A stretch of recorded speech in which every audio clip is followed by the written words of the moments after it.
मिले, हर व्यक्ति का मनोरथ होना चाहिए।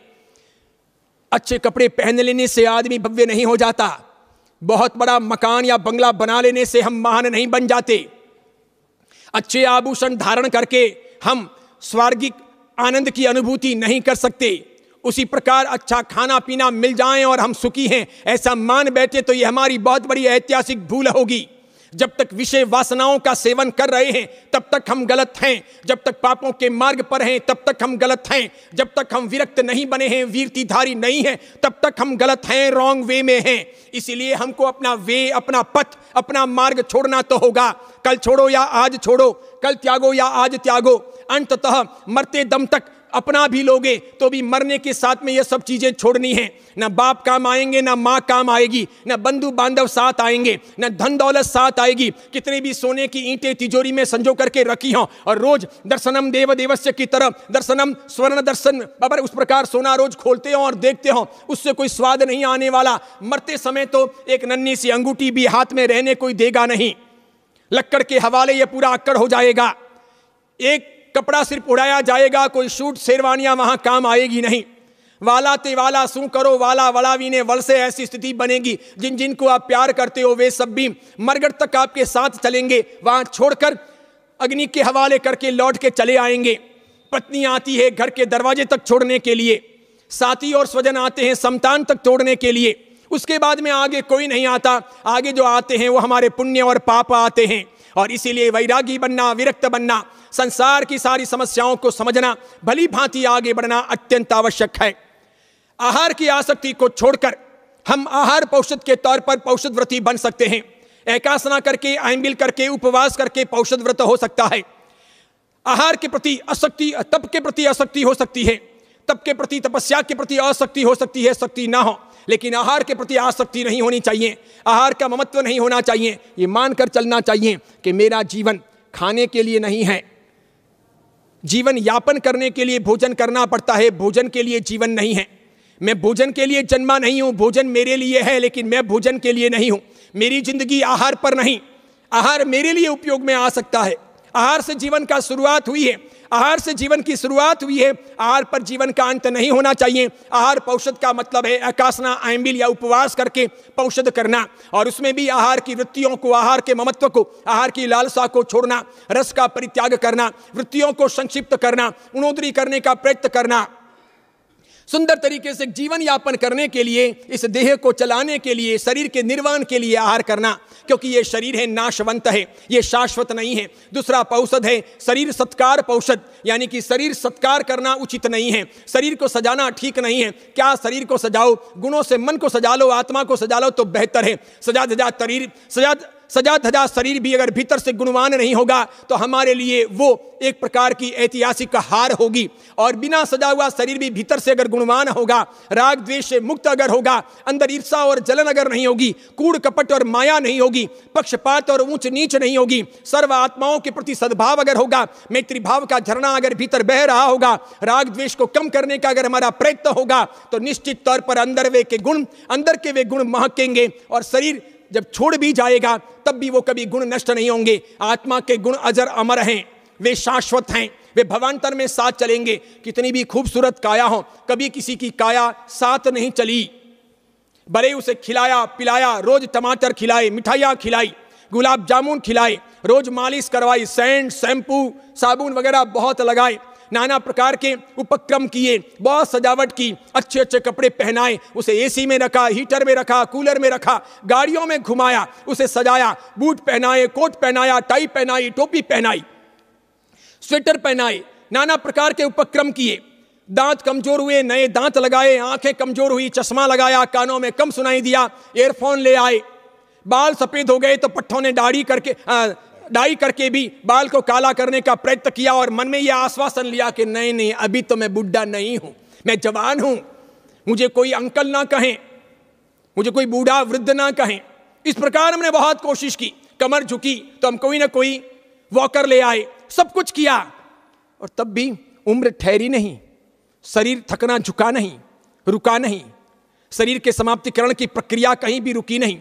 अंततः मिट्टी का बना था, मिट्टी में मिला, समाप्त हो गया। जैसे ही परमाणु आत्मा के बाहर निकलते हैं, जैसे ही प्राण पंखेरु उड़ते हैं सब स्वाहा हो जाता है। एक नन्हा सा कंदोरा भी कमर पर बंधा हुआ हो तो परिवारजन रहने नहीं देते, छोटी सी अंगूठी भी हो तो रहने नहीं देते, अंगुली से सीधे सीधे बाहर ना आए तो सांसी लेकर कटर लेकर काट के भी बाहर निकालते हैं। सोचते होंगे पट्टा 1000 5000 10,000 की अंगूठी लेकर शमशान कहां जा रहा, फोगट थोड़ी आती है। और इसीलिए एक बार चिंतन मनन करने जैसा है कि इस देह के संयोग में जो वस्तु पल भर आएगी, इस देह के संयोग में जो वस्तु पल भर आएगी वह भी मलिनमय मूत्रमय दुर्गंधमय बन जाएगी। इस देह के संयोग में जो वस्तु पल भर आएगी वह भी मलिनमय मूत्रमय दुर्गंधमय बन जाएगी। किंतु रहा इस देह में निर्मल रहा जो आत्मा, किंतु रहा इस देह में निर्मल रहा जो आत्मा, वह ज्ञेय है, श्रद्धेय है, ध्येय भी वह आत्मा। यानी शरीर के ममत्व को छोड़ना। क्या कहा? इस देह के संयोग में जो भी वस्तु पल भर के लिए आती है, भले आपने गुलाब जल लगाया, सेंट शैम्पू लगाया, अत्तर से स्नान किया, भले आपने रोज जूस पिए, छाछ पी, अलग अलग प्रकार के शरबत पिए, बढ़िया बढ़िया काढ़े बनाए और पिए, रोज गोंद की राब बनाई और पी, रोज बादाम खाई, काजू की कतली खाई, आम खाए, नाना प्रकार के फल खाए, रोज तरोताजा वस्तुएं बनाई और अच्छे अच्छे व्यंजन खाए, तब भी एक 12 घंटे भी 8 घंटे भी इस शरीर के संयोग में रहने के साथ में ही वो जानदार शानदार इलायची की, बादाम की, केसर की, कस्तूरी की बनी हुई चीजें भी मल में परिवर्तित हो जाती है। हम जो इन्वेस्ट करते हैं, डालते हैं, वो तो देखते हैं, कभी जो हम छोड़ते हैं, डिस्टोर्ट करते हैं, निकालते हैं, उसे कभी देखते हैं क्या? कोई देखना पसंद करता है क्या? टॉयलेट में जाने के बाद में कोई झांक करके भी देखना चाहता है क्या? मल विसर्जन करके साथ में ही फ्लैश छोड़ते हैं, फ्लैश करते हैं कि दुर्गंध जाए, गंदगी जाए। क्यों? वो किसकी है? कहां से आई? किसी दूसरे ने दी है क्या? किसी भगवान ने वो मल भेजा है क्या? आपने खाया, शरीर ने उसका सहवास किया, 12 घंटे शरीर की सोबत में वो चीज रही, सब मल में परिवर्तित हो गई, मूत्र में परिवर्तित हो गई, दुर्गंध में बदल गई, अग्राह्य, अस्वीकार्य, अदृश्य बन गई, दुर्गंधित हो गई, अप्रिय बन गई। यह है देह। एक बार ना हो, 2 बार ना हो, 3 बार ना हो, गर्मियों के दिनों में भले 10 बार ना हो, नहा करके बाहर आओ। शरीर में ऐसी कोई व्यवस्था तो है नहीं कि एक डब्बे भर, एक लोटे भर या थोड़े बहुत भी मिलीलीटर भर पानी कहीं ठहरेगा। ये तो ऐसा है कि इधर से डालते जाओ, इधर से उतरता जाएगा, डालते ही जाओ, उतरता ही जाएगा। पहाड़ जैसा शरीर है, खड़ा है, नंग तरंग, कुछ भी इसमें है तो नहीं। ये जितनी भी खूबसूरती है सब कपड़ों की है, बाकी नंगापन जो है, नग्नता जो है, उसकी क्या खूबसूरती है? बेहुदापन है। शरीर में है क्या? 9 महीने तक मां के गर्भ में रहे, जब जन्म लो तब एक बार उसका वीडियो उतारो और देखो कि बहुत साफ सफाई की बातें करते हो, बहुत दिन में 2 बार दांतुन करते हो, दिन में 2 बार आंखें साफ करते हो, आंखों के चश्मे साफ करते हो, 25 बार बाल बहाते हो, 2 बार दिन के अंदर कान साफ करते हो, 10 बार नाक साफ करते हो, हाथ पैर साफ करते हो, बार बार स्नान करते हो, ब्रांडेड कंपनियों के शैम्पू शॉप वगैरह लाते हो। सामान्य तो चलते ही नहीं, बिल्कुल पूरा बाथरूम उनसे सजा हुआ होता है, एक से एक बढ़कर के चीजें। इतना सब होते हुए भी नहा करके बाहर आए, 10 बाल्टी पानी ढोला, 500-1000 रुपए का कॉस्मेटिक उपयोग में लिया और बाहर आए, 15-20 मिनट यहां बाहर की हवा में रहे, वापस पसीना शुरू, दुर्गंध शुरू, मल इत्यादि शुरू, मैलापन शरीर का प्रारंभ, कहीं कुछ होता नहीं। कितनी बार बाल बहाओ, डैंड्रफ होगा तो होगा ही, बाल बिखरेंगे तो बिखरेंगे ही, गंदे बनेंगे तो बनेंगे ही। कितने भी अच्छे कपड़े पहन लो, दिन में 10 बार भी पहन लो तो भी 2-2 मिनट के अंदर उस पर दाग लगेंगे। उल्टा ऐसा देखा गया है, जो ज्यादा सजता है, संवरता है, वो उतना ही तकलीफ में पड़ता है। जितना अधिक कपड़ों के प्रति मोह रखता है, उसके कपड़े जल्दी गंदे होते हैं। जो कम मोह रखता है, उसके कपड़े बहुत लंबे समय तक चलते हैं। ये सच्ची बात है, ये मैंने भुगती है, ये मैंने देखी है। जिस किसी कपड़े पर कभी मोह रखा, वो कपड़ा तुरंत फट गया। जिस चीज पर मोह रखा, वो चीज गुम हो गई। जिस चीज पर मोह रखा, वो चीज टूट गई। और जिस पर मोह वगैरह नहीं रखा, तो लंबे समय तक चलती रही। जितना अटैचमेंट उतना दुख, जितनी दूरी उतनी शांति। एक में शांति, अनेक में अशांति। बहुत बढ़िया बात है नमी राजर्षि की, सुनने जैसी, समझने जैसी। तीव्र ज्वर हुआ था, असह्य ज्वर था, बहुत वेदना हो रही थी, पूरे शरीर में बुखार था, किसी ने कहा शीतलता के लिए, शांति के लिए ये राजर्षि को, राजा को गोशीर्ष चंदन घोट करके उसका विलेपन करो। तो रानियां सब मिली, गोशीर्ष चंदन लाई, शांति पूर्वक भगवान का नाम लेते लेते, मंत्र बोलते बोलते चंदन घिस रही थी।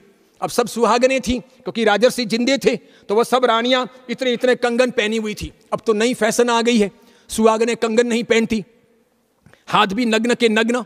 एक कंगन पहनना भी उनको बुरा लगता है, कभी कभार पहनती है, और एक हाथ में पहन लिया तो दूसरे हाथ में नहीं पहनती। धीरे धीरे महिलाओं ने आभूषणों का तरीका ही बदल दिया। पुराने जमाने में तो हमारी माताएं यहाँ से यहाँ तक चूड़ियाँ पहनती, यहाँ से यहाँ तक चूड़े पहनती, हाथी दांत के चूड़े होते, कई अच्छी अच्छी महंगी चूड़ियाँ होती, और रुमझुम करती हुई घुंघरुओं की आवाज़ आती। इस प्रकार भारतीय नारी का स्वरूप दिखाई देता था। तो वो घिस रही थी गोशीर्ष चंदन, तो ये चूड़ियाँ, ये कंगन आपस में टकरा रहे थे तो आवाज़ आ रही थी। बीमार आदमी बात बात में चिढ़ जाता है, वो बालक जैसा बन जाता है, उसको आवाज़ पसंद नहीं होती, खलेल पसंद नहीं होती, किसी प्रकार का डिस्टर्बेंस हो तो वो चिढ़ जाता है। तो ये बार बार चूड़ियों की आवाज़ आने लगी। नमी राजर्षि ने कहा, ये क्या मचा रखा है, कट कट कट कट आवाज़ आ रही है, बंद करो ये आवाज़, मुझे नहीं अच्छी लग रही। रानियों ने देखा इनके लिए ही गोशीर्ष चंदन घिस रहे हैं, दवाई बना रहे हैं, और ये चिढ़ रहे हैं, मना कर रहे हैं, चूड़ियों की आवाज़ आ रही है इसलिए। तो क्या करें, चलो एक काम करते हैं, सुहाग के प्रतीक के तौर पर एक एक चूड़ी रख लेते हैं हाथ में, बाकी की चूड़ियां उतार देते हैं। सब रानियों ने एक एक चूड़ी रख ली, बाकी की चूड़ियां उतार दी। अब वे चंदन घिसने लगी। 2 मिनट हुए, चूड़ियों की आवाज बंद हो गई, चूड़ियों की आवाज नहीं आ रही, और उनको आवाज पसंद नहीं, इसलिए सब रानियों ने मौन ले लिया। मौन पूर्वक सब रानियों ने मौन ले लिया, और मौन पूर्वक सब रानियां वो गोशीर्ष चंदन घिसने लगी। आवाज नहीं आई तो ये वापस चिढ़े और बोले, नमी राजर्षि क्या हुआ, मेरे लिए दवाई बनानी बंद कर दी क्या मेरे लिए तुम लोग गोशीर्ष चंदन नहीं घिस रहे? तो एक रानी ने विनय पूर्वक जवाब दिया कि नहीं राजन, नहीं पतिश्वर, हम चंदन घिस रहे हैं, आपके लिए दवाई तैयार कर रहे हैं। तो फिर आवाज क्यों नहीं आ रही? पहले तो आवाज आ रही थी, अभी आवाज नहीं आ रही। तो उन्होंने कहा, पहले कंगनों की आवाज थी, तो फिर अब कंगनों की आवाज क्यों नहीं आ रही? बीमार आदमी कुछ भी पूछ रहा है तो जवाब तो देना पड़े।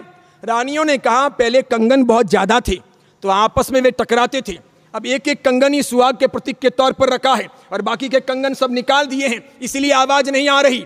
वहीं नमी राजर्षि के भीतर आत्मा जागी, ज्ञान का दिया प्रकट हुआ, और नमी राजर्षि ने सोचा, एक में शांति, अनेक में अशांति, अनेक में अशांति, एक में शांति। एक कंगन है तो टकराहट नहीं है, आवाज नहीं है, डिस्टर्बेंस नहीं है। अधिक थे तो टकराहट थी, राग द्वेष था, आवाज थी, मगजमारी थी, पाप थे, तमस्या थी।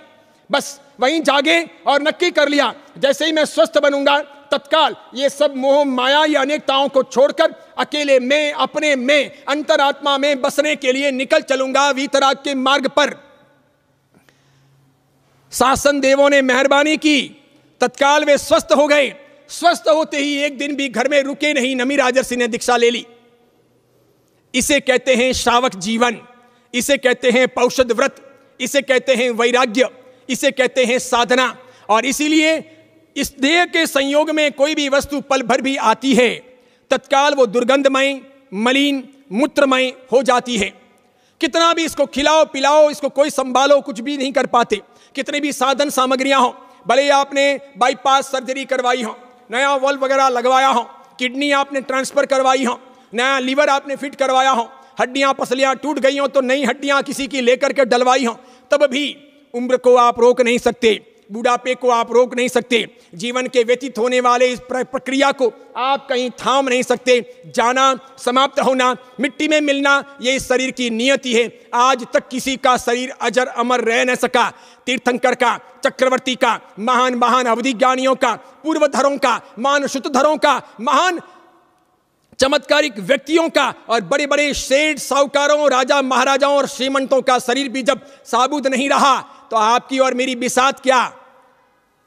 अगर आप मुसलमान हो या पारसी हो तो जमीन के भीतर दफना दिए जाओगे, अगर आप हिंदू हो या जैन हो तो आग के हवाले कर दिए जाओगे। यही शरीर की नियति है। इसीलिए शरीर सत्कार पौषध, यानी शरीर की राड़ा विभूषा न करना, शरीर का सत्कार न करना, शरीर के लिए बहुत न मरना, शरीर को एक नौकर, एक सेवक, एक अपना सर्वेंट समझना, जितना हो उसका उपयोग करना। हालांकि शरीर को मारना नहीं, काटना नहीं, फेंकना नहीं, दूषित करना नहीं, लेकिन उतना ही संभालना जितनी आवश्यकता है। नौकर को खिलाते हैं, पिलाते हैं, संभालते हैं, खत्म नहीं करते, मारते नहीं, भूखे नहीं मारते, लेकिन नौकर को सेठ नहीं समझते, नौकर को सर आंखों पर नहीं बिठाते, नौकर को अपने से ऊपर नहीं रखते, नौकर को अपने से नीचे रखते हैं। शरीर भी एक नौकर है, उस प्रकार उसका उपयोग करना, यानी कि शरीर सत्कार